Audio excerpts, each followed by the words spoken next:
Hello guys, good morning. It's your Ingenieron Chuper and we are here at the garage. Meron akong nabiling item from Mr. DIY. Itong glass from MTX, watermark remover, and also itong chamoy and fiber cloth and itong detailing sponge. Ito yung mga gagamitin natin sa pag-apply nitong watermark remover. So first thing, meron tayong timba dito.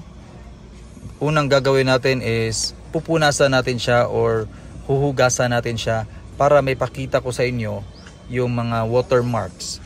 Ito, yan, mas halata na siya na meron siyang watermarks, especially dito sa gilid.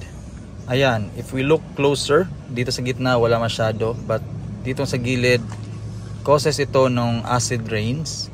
So ayan, medyo hindrance na siya sa view ko. Kaya nag-decide ako na bumili ako nitong glass watermark remover.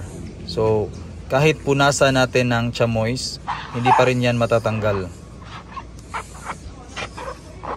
So it's best time na i-try natin tong watermark remover from glass using this detailing sponge. So ito, i-rub lang natin siya gamit itong sponge.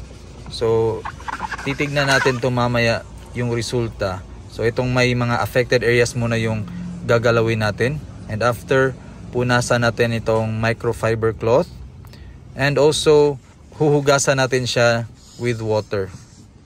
Makikita nyo yung difference nung na-applyan ko ng watermark remover at yung hindi pa na-applyan. So ito yung difference before and after. So yung right side is na-applyan natin ng watermark remover from MTX, itong glass. So ito guys, oh, very significant yung changes niya. On the right side, na-applyan natin. On the left side is hindi pa. So ayan, this is a very easy DIY. So thank you Mr. DIY for this product, and I am very satisfied. Thank you for watching guys. I'll see you later.